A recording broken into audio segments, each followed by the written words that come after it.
حالا اینترنت بهم گفتی سیبیا نیاگرانی چه پستشی CDC گفت بالا 60 دیلتون کشتگی چیزا خودن نکن وقتی خوابتون بیاد اگر لبای جا گیجان نمیتونم کرات بمیخوام زمین بمی خواب زنید مگد سونی خیر منم پیغمبر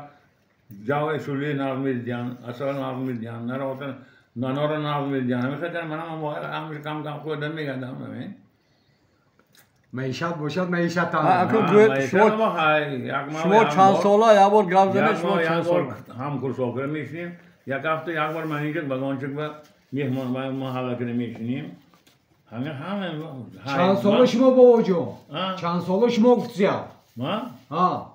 84 دهم فوریه 84 فور میشم 85 به قدم میمونم بسم الله ها پروگرامتون تا 100 عمر دیدنی هسته تا 100 سالگی تو 100 سالگی عمر دیده الهی رحمت ولی من سه گفتم شما 100 ساله شهیده من تاست گم دیدن خودمون دعا کنم اینو عادتونه الحمدلله خیلی شما اینا هم آدمی خدا نظر کرده رحمت بسیار آدمای انا دوستانی عزیز بینید این دوستی ما برادری ما دلاور رفا دیرکتوری اسخات بانک انا 84 رو درآمدگی از روی توصیه دکتر طاهری عمل میکنند از برنامه ساخته که تا 100 سالگی از دست پای خودشون نمیمونن هر روز پیاده میگردن 4-5 کیلومتر میخواندن رقص میکنن بعضا بسیار نه همیگه 50 گرم خودشون دارو تیار کرده داروها از گیاها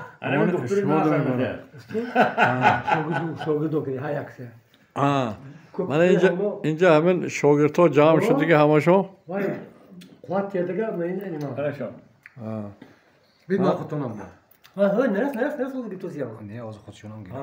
من استاد مهربان شما داده میشد سخن در خونه همین دوست ما شدیم در شهر خوجند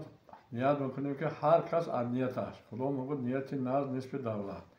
اگر هر یک کس آرزوی 100 سال عمر دیدن باشه اپسی سلامتی شاید حتما 100 سال عمر میبینن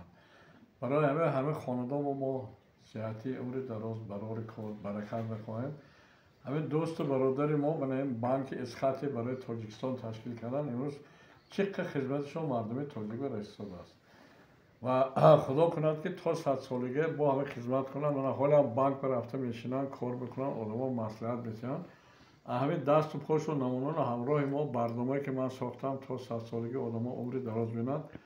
همین عملی کنن همه خاندان ما تنی صحت خوشبختی بخت و سعادت آرزو میکنیم هم وقت سلامت باشید